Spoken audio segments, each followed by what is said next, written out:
Hello and welcome to our YouTube channel. We are so excited to have you here today. If you are here, please say hi in the comment section. Now we are on a brand new program, so we are still trying to figure this out. I am bringing the chat up here, so I should see your comments. If you are there on YouTube, please like our video. Please subscribe to our channel so you can meet all of our wonderful authors and their fabulous books. And then comment so we know that you're here.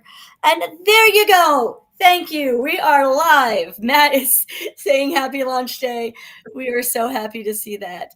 So this is a brand new streaming channel that we're using. We're using Restream, which is different for us. So we're just trying that out. So if things seem a little different, it's just because we're trying something different. So Christine says, happy pub day. That's awesome. So we are very glad to have Erica with us today with her launch of the beginning of her brand new series, a fantasy series that I personally love because there is a dragon in it, and anything that has a dragon in it is like just wonderful. So Erica, welcome. How are you today? Overwhelmed, but really good. It is overwhelming. It's your first book. So this is a very big day for you to be out there with your debut. How excited are you? I didn't realize how excited I was until probably the fourth time I woke up last night, and I was checking the clock each time. I was like, oh, I still have to sleep a little longer. It's not quite time to get up yet. And I was like, I'm excited. It's kind of like, Christmas Eve going into Christmas Day. We have a lot of comments coming in about people with congratulations. Thank you, Courtney. Everything looks and sounds fantastic. Awesome. So glad to hear that. So we are so happy to have everybody with us. If you have any questions as we go for Erica, please pop them in the chat and we will try and get to as many questions as we possibly can. So Erica, as a debut author, do you find that anything was difficult about the process or nerve-wracking that you want to tell us about? Probably grappling with social media. Definitely. Particularly because the past couple of months, there's been so much turmoil and like switching of apps and losing apps and then regaining them and all this stuff. And I often felt kind of like I was getting pushed along and like, nope, I have to go to another application now. And, where are all the people who are interested in this type of stuff? Like, where are they going? So yeah. that's been a that's lot. the hard thing to really find out where that audience is. But right now, I think your audience is definitely on YouTube because we have a lot of people tuning in. So, and if you are tuning in and you have a friend that loves fantasy, shoot them our way. Let them know that we're over here and get them to watch this video. It will be up on YouTube, so you can watch it later as well. So I absolutely adore the cover of the book. So could you show us? Do you have that cover? Yeah. I love it. I'm so happy with it. It makes me so happy, and I love that the landscape continues onto the back. And there's crows back there and a beautiful like mountains and valley.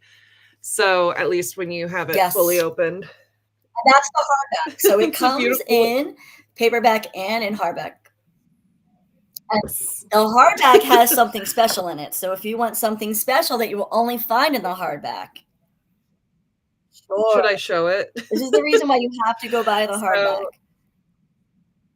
So the hardback, not only does it have a bonus chapter that is set in the past for our main character, Aelith, but it also has this beautiful artwork of the main character, Aelith McCree, done by the artist Luxury Banshee, who I've had the pleasure of working with almost probably for about 3 years at this point.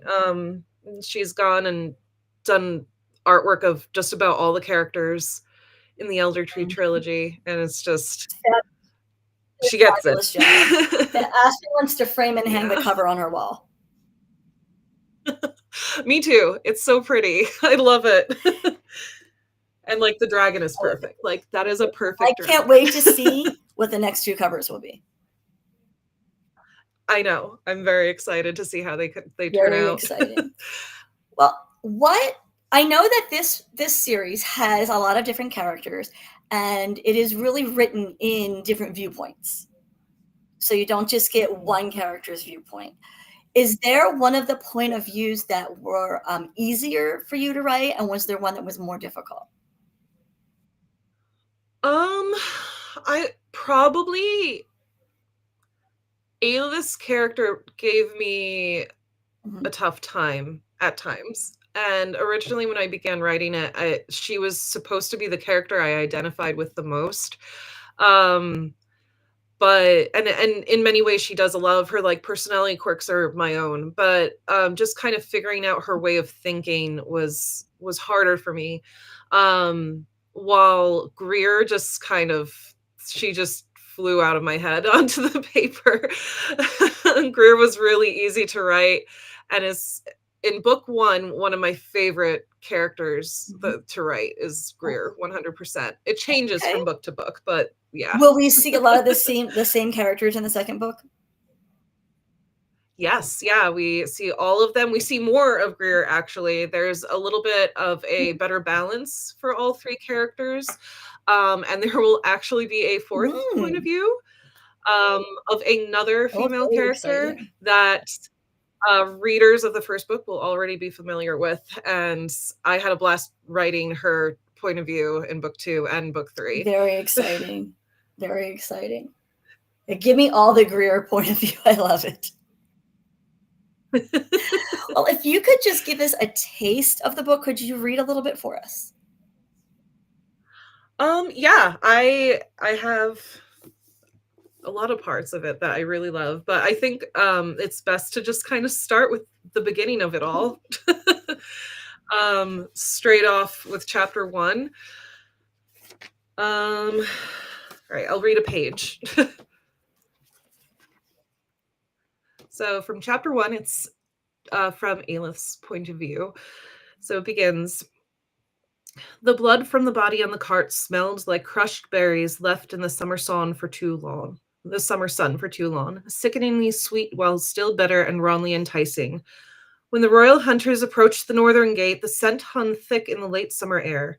Midnight blue blood spread over the haphazardly tossed white cloth that covered the decapitated form of a woman, gathered at the tips of the fabric and dripping off in a trail behind the cart. The cart rolled to a stop in front of Aelith McCree, who frowned at the corpse. She took 3 of her men. We'll come back for what remains of them later. The hunter walking beside the cart smiled at Aelith. The short sword hanging at his side still dripped blue blood. But we got her anyway. He patted the uncovered head placed proudly on top of the cart, a woman's head by all appearances, until you noticed her pale skin had a slightly green hue, the ripple of gills just behind her ears, and rows of pointed teeth in her open mouth, all the telltale imagery of a caroling countess. A tickling of unease rose along Aelith's neck as she looked at the corpse. She shifted on her feet, attempting to appear unbothered. The guard didn't notice her discomfort, or perhaps he didn't care. King Kearney will be glad, don't you agree? Hey, leave her be, the driver of the cart chided. Another hunter, older than the one on foot and more kind, offered Aelith a soft smile. You're the same guard when we left yesterday afternoon. Haven't you finished your shift? Aelith pressed her lips together and shook her head. The scent of the countess's blood filled her nostrils and made her queasy.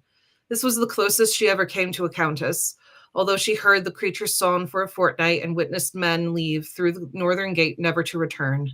Now she lay before Aelith on the cart, her eyes vacant and cloudy, one of her hands so human-like, besides her nails ending in clawed points, stretched forward as if begging Aelith for aid.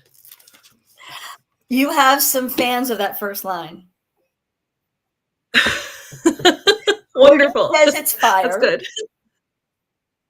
And Aspen says it's a killer. Much like the caroling countess.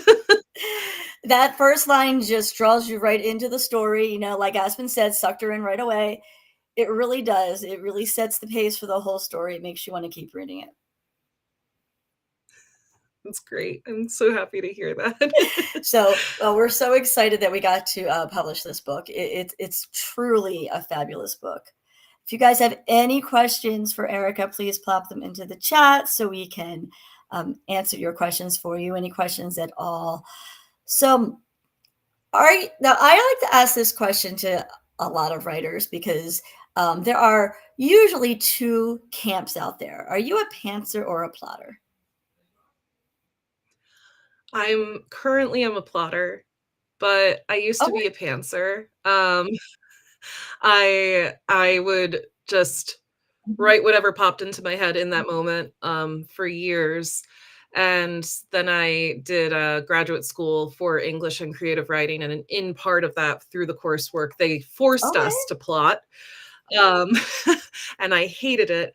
But it stuck with me. And this entire series, this trilogy, was completely plotted out with excruciating detail, and it seems to have worked really well in my I think it favor. really has. I think it really has. So we have a comment here that you look beautiful. I see it's from That a is friend. Hi, Cassidy. so much support. We're so glad to have all you guys here. So happy to see you. So, is there anything that you are really looking forward to now that you're a published author? Um, I've been so focused about this book coming out, and now it's out, and that's insane. But I'm really excited for the arcs to go out for book 2. Um, that one I'm incredibly proud of the second book. This book was like, a very heartfelt book, and it was something that lived with me for decades, but I feel book 2 is more of this like soulful book for me, and it has so much heart put into it, and it's so emotional for me that I'm very excited of it. I'm very proud of it, but I also know people will probably throw the book at me because it's not as happily ever after as the first book is. Um, but I'm not gonna deny it. I kind of love that. I love those That is reactions. fabulous. So we have a question here from Courtney. Now that we're all obsessed with this book, what can we expect to find in book 2? So you already talked a little bit about that. Is there anything else you want to tell us? Um, well, I feel that book 1 is an exploration of, primarily Kate and Ayla's feelings for one another, but also their discovery of the world outside of where they've been raised and the culture they've been raised around, the society that they've been raised around, and the fact that not everything that they have been taught is Mhm. actually true, that there are other truths in the world, and perhaps maybe, the figureheads who run where they live aren't always the most honest. But book 2 kind of moves past that and takes a step of like, okay, well, when we change directions and that is no longer necessarily the government, how do people handle that? But also, how do people grapple with the aftermath of everything that happened in the first book? And particularly, if for those who've finished Tarnished, it's really focusing on how Kate is handling things that are happening and what's going through her head and her heart. And I'm just I'm very proud of Kate's journey in book 2, and it means a lot to me. And I feel like it could be very fitting for people across different spheres of this world that we live in. Definitely. Aspen wants to know what theme was your favorite to explore, right? Which one was the most challenging? Oh boy. I'm not sure. I think I keep thinking of the future books because I did find kind of exploration of that stuff a little bit more challenging. For book 1, I struggled a lot with the concept of when is it okay to kill? And trying to conceptualize that, and just kind of the idea of what makes a monster. Um, a monster isn't necessarily someone who has claws and, bat wings or anything like that, but a monster can be like Mhm. any of us, which is an idea that I felt was easy to think of, but I struggled a little bit more in trying to convey that. Makes sense. Makes a lot of sense. Would you like to read a little bit more for us? Just one more excerpt? Yeah, I would love to. I was trying to think, like I said, of parts that I love that I could share that aren't too much of a spoiler. And I'm going to hop over to the third chapter, which is from Katrina's point of view, but it takes place 15 years prior to the start of the novel. This might be a little bit longer, but we'll try. We'll try to get through it. So this is while Katrina's a child. I forget how old she is. Maybe she's like 4 or so. And she's in her room when something happens. So here we go. Katrina hummed to herself as she sat upon the ground, turning her attention to her skirts. They were green, perpetually to set off the color of her hair, just like her mother's, but with soot she made swirls and lines, and a beautiful design she was proud of, although she suspected Etta would be less pleased. So entranced by decorating her dress, she did not at first hear the rhythmic hum of wind outside the windows of the nursery. She did not notice the bells begin to toll, and when she did, it still made no difference. She knew of the warning tolls of the bells. Once upon a time, they frightened her, but Etta comforted Katrina, reassuring her as she did, "They'll happen quite weakly, little one. You mustn't let them scare you. Otherwise, you'll have a lifetime of tears. They only are to be tested in case we ever need them. If we did, it would call all the men who work for the king to the castle to keep us all safe, but for now, ignore them." She never heard them used for an actual warning. She never knew of a time when they were to be taken seriously. Never is a very short span of time when you are not yet 4. Katrina was too young to understand the change of tone in the city, too young to understand the normal hum of noise heightened to gasps and screams. When the white dragon flew to the city and let forth its first blast of flame, Katrina was too young to know what to do when the room began to slowly fill with smoke. It wouldn't have mattered either way. The white dragon circled the castle, likely seeing the glimmer of the white marble walls and clean stones, smelling the scent of meat cooked in the large kitchens. Its powerful tail thrashed down into the roof of the nursery, showering the tiny soot handprints with burning beams. The dragon's taloned fingers clawed at the building, not caring for the terror its presence brought.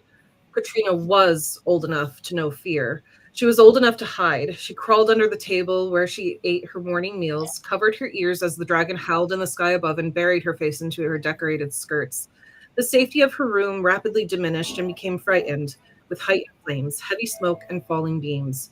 So hidden was she that the guards who would not find her body until it was too late. A small broken doll with her red hair burned away, and her green dress broken fiber and soot. The sound of Queen Roshin's screams were so loud, so filled with heartbreak, that the palace crystal shattered, looking glasses cracked, and the sound settled into the stones, only to release in whispering cries during deep storms. The queen collapsed, and young Greer, recently turned 10, stood frozen by her mother's side. Etta wept as she tried to pull Greer away, her mouth on an open hole where sobs came out but were drowned by the wails of the queen. One would assume the queen cried her daughter's name, but such assumptions would be incorrect. Another name spilled out in desperation. "Kale, Kale," she screamed repeatedly, calling for the childhood friend who arrived that morning. He only needed to hear the queen's cries to know what she was saying, what she was begging for. "Save her, save her, save my daughter." Powerful. So powerful. Thank you. We have so many comments about that. Like, it does take your breath away. It's powerful. So I want to go back to this question with Courtney. She's talking about the crows. And I know that was important in the cover for you, for the crows to be there, and not Yes. only just for them to be there, but how they were flying. We really made sure that their wings and everything were just the way that they should be, which is great, because it really adds something to it. But let me go back up.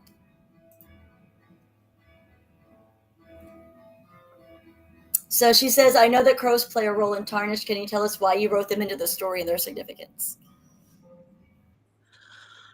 So my mother always told a story about a murder of crows that lived outside of the townhouse that I was brought to when I was born.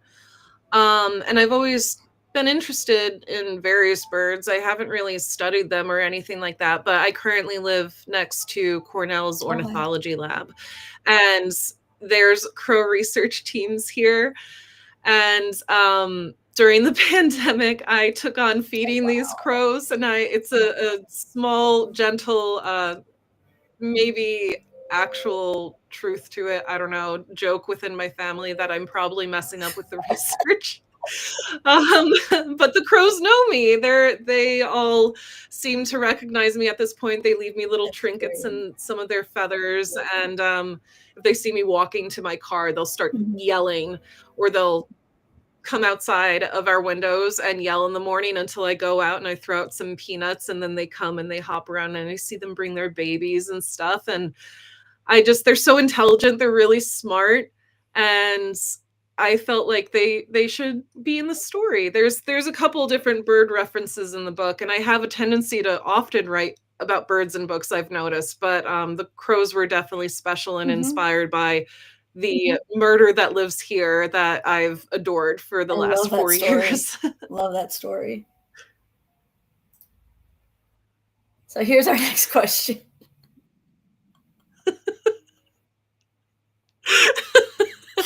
So you have to talk to us about this.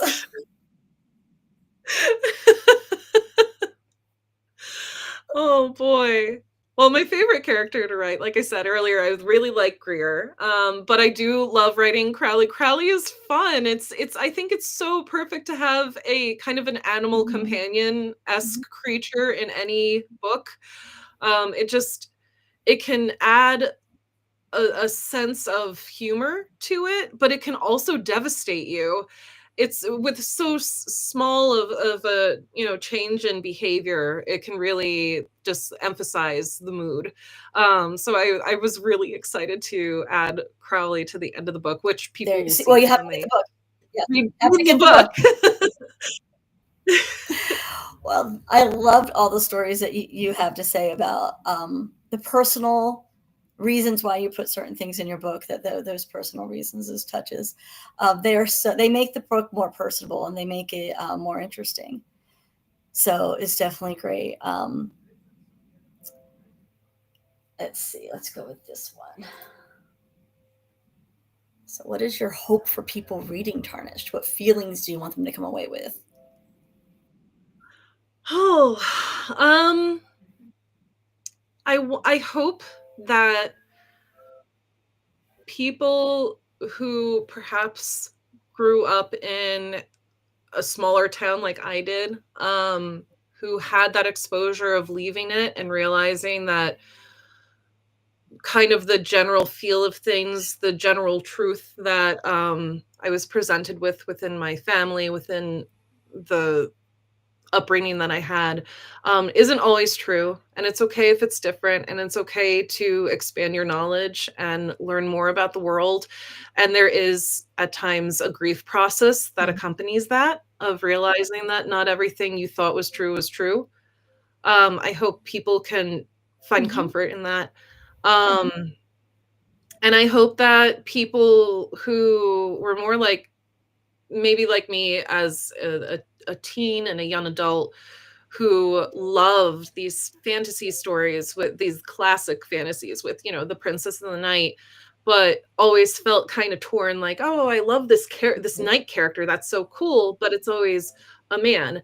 And I love the princess, but it's always a princess. And with this, I really wanted to achieve having both characters being women, and the princess isn't necessarily always the one that needs saving. Sometimes the knight needs it too, and Mhm. vice versa. They both have their hangups, they both have Mhm. their strengths. And for me, it's finding the type of story that I always sought out in my life that I couldn't quite find on bookshelves, and I hope that that is filling a And space that's for what, people. as writers, writers should do, to write what you want to have out there, write what you want to read, what you wish was out there. Yeah, exactly. We are very glad to have you here today, and we're wrapping up right now. Thank everyone for coming. And if you have not read Tarnished yet or gotten a copy, please go get a copy. It's an ebook, it's in hardback and paperback. Get one of each. Yes. Definitely get one of each. All right. Oh, so this question's for me. So, what stood out to I have to say the first thing that attracted me to Tarnished was the dragon, just because I love books with dragons. And if it has a dragon, I am automatically attracted to it. But I also have to say that I was not the one that decided on Tarnished. That was my editor in chief, Stacy. So Stacy, you'd have to really ask her the reason why she chose Tarnished over the other submissions that we had at the time, because she made the call. I backed it up because I loved the book as well, but Stacy's the one that read it first and made the decision.